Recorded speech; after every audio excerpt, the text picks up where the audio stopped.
नमस्कार।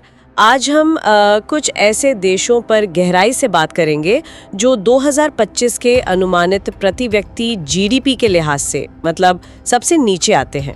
हाँ, ये देश हैं दक्षिण सूडान, बुरुंडी, मध्य अफ्रीकी गणराज्य, सोमालिया और डेमोक्रेटिक रिपब्लिक ऑफ कॉन्गो। बिल्कुल। और हमारे पास जो रिसर्च है वो सिर्फ इन आंकड़ों मतलब जीडीपी के नंबर्स से आगे जाती है। सही कहा। हमारा मकसद है कि इन देशों की जो अपनी पहचान है, उनकी संस्कृति, प्रकृति, उनका इतिहास, उसे समझें। हाँ, क्योंकि आर्थिक चुनौतियां तो है वो हम मानते हैं, पर उनकी जो यूनिकनेस है उस पर फोकस करना जरूरी है। बिल्कुल। और ये जीडीपी आंकड़े जैसे दक्षिण सूडान का लगभग $251, बुरुंडी $260, CAR $569 और सोमालिया और DRC दोनों लगभग $600। ये एक तस्वीर का बस एक छोटा सा हिस्सा है। इन आंकड़ों के पीछे गजब की विविधता है जिसे अक्सर लोग जानते ही नहीं। तो चलिए शुरू करते हैं दक्षिण सूडान से। ये तो दुनिया का सबसे नया देश है ना? 2011 में बना। हाँ बिल्कुल, सबसे नया। और दिलचस्प बात यह है कि यहाँ तेल के भंडार काफी हैं। अच्छा, फिर भी विकास इतना कम क्यों? और वो साक्षरता वाली बात भी चौंकाने वाली है, सिर्फ 27%। देखिए, तेल होना एक बात है और उसका फायदा नीचे तक पहुंचना वो बिल्कुल अलग कहानी है। सालों का संघर्ष, राजनीतिक अस्थिरता। हाँ, संस्थाएं ठीक से बनी नहीं पाई होंगी। सही। और 60 से ज्यादा जातीय समूह हैं। शिक्षा की कमी भी मतलब एक बड़ी रुकावट है। और वो शुद्ध दलदल का जिक्र था। हाँ, शुद्ध दलदल। ये दुनिया के सबसे बड़े ताजे पानी के दलदलों में से एक है। नील नदी के लिए बहुत जरूरी। ये दिखाता है कि प्रकृति कितनी अमीर है पर उसे संभालना कितना मुश्किल हो सकता है। अब आते हैं बुरुंडी पर। इसकी 2 राजधानियां हैं। ये थोड़ा अजीब नहीं? बुजुम्बुरा और गीतेगा। बुजुम्बुरा आर्थिक राजधानी है और गीतेगा राजनीतिक, और ये अफ्रीका के सबसे घनी आबादी वाले देशों में से भी है। और खेल में भी कुछ खास किया है इन्होंने। बिल्कुल, 1996 में ओलंपिक गोल्ड मेडल जीता था। ऐसा करने वाला सबसे गरीब देश बना था उस वक्त। वाह, ये तो कमाल है। हाँ, आबादी ज्यादा होने से संसाधनों पर दबाव तो पड़ता है, ये सच है, लेकिन इनकी सांस्कृतिक विरासत भी है। जैसे इमिगानी। ये क्या है? ये उनकी मतलब कहानियां और इतिहास सुनाने की मौखिक परंपरा है, पीढ़ी दर पीढ़ी चलती है। अच्छा, और वो तांगानिका झील? हाँ, वो भी बुरुंडी शेयर करता है। दुनिया की सबसे पुरानी और गहरी झीलों में से एक है। बहुत खूब। अगला देश मध्य अफ्रीकी गणराज्य CR।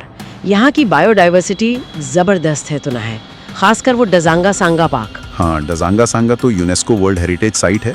हाथी, गोरिल्ला, बहुत कुछ है वहाँ। और एक और बात पढ़ी थी मैंने कि रात में तारे देखने के लिए बेहतरीन जगह है। बिल्कुल, क्योंकि वहाँ लाइट पोल्यूशन बहुत कम है।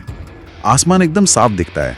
वाह, लेकिन यहाँ भी वही कहानी है, हीरे, सोना, तेल सब। पर अस्थिरता की वजह से देश उसका फायदा नहीं उठा पाया। यहाँ ऐतिहासिक बैंगसाउर राज्य भी था 18वीं सदी का, तो इतिहास भी काफी पुराना है। अब सोमालिया। इसकी कोस्ट लाइन अफ्रीका में सबसे लंबी है, 3000 किलोमीटर से ज्यादा। हाँ बिल्कुल सही। मुख्य भूमि अफ्रीका की सबसे लंबी तटरेखा और सदियों से व्यापार का एक अहम रास्ता रहा है। और ऊँटों की आबादी भी दुनिया में सबसे ज्यादा यहीं है। हाँ, ऊँट यहाँ की संस्कृति का एक बहुत जरूरी हिस्सा है। और एक और खास बात, सोमालिया जातीय रूप से काफी होमोजेनस है, मतलब करीब 85% लोग सोमाली हैं। अच्छा, ये तो कई अफ्रीकी देशों से अलग है। हाँ, यहाँ पुरानी रॉक आर्ट भी मिलती है। और हाँ, वो समुद्री डकैती वाली समस्या। हाँ, वो तो काफी खबरों में थी कुछ साल पहले। बिल्कुल, वो एक दौर था, लेकिन वो पूरे देश की कहानी नहीं है। सही है। और आखिर में डेमोक्रेटिक रिपब्लिक ऑफ कॉन्गो यानी DRC। अफ्रीका का दूसरा सबसे बड़ा देश। और जैव विविधता में तो लाजवाब। बोनोबो और पर्वतीय गोरिल्ला का घर है ये। सबसे बड़ा अमेज़न के बाद यही है। DRC दुनिया के उन 17 मेगा डाइवर्स देशों में है जहाँ सबसे ज्यादा प्रजातियां पाई जाती हैं। और खनिज भी बहुत हैं यहाँ, जैसे कोबाल्ट। हाँ, कोबाल्ट जो हमारी बैटरीज के लिए कितना जरूरी है, वो यहाँ बहुत है। लेकिन फिर वही राजनीतिक अस्थिरता, संघर्ष, इन चीजों ने विकास को बहुत रोका है। और एक बात और थी, किंशासा जो राजधानी है। हाँ। किंशासा पेरिस के बाद दुनिया का दूसरा सबसे बड़ा फ्रेंच भाषी शहर है। सच में? ये तो कमाल की जानकारी है ना? तो मतलब आज की इस पूरी बातचीत से ये तो एकदम साफ है कि भले ही ये देश आर्थिक रैंकिंग में नीचे हों, पर अपनी सांस्कृतिक, प्राकृतिक और ऐतिहासिक पहचान में ये कितने अमीर और यूनिक हैं। बिल्कुल सही। इनकी ये रिशेस, ये संपन्नता अक्सर अनदेखी रह जाती है। और यही बात सोचने पे मजबूर करती है ना? हाँ, कि जब हम इन देशों की इन खासियतों को जानते हैं, उनकी प्रकृति, उनकी संस्कृति, इतिहास, तो क्या सिर्फ वो जीडीपी वाले नंबरों पर आधारित हमारी सोच थोड़ी बदलती है? बिल्कुल।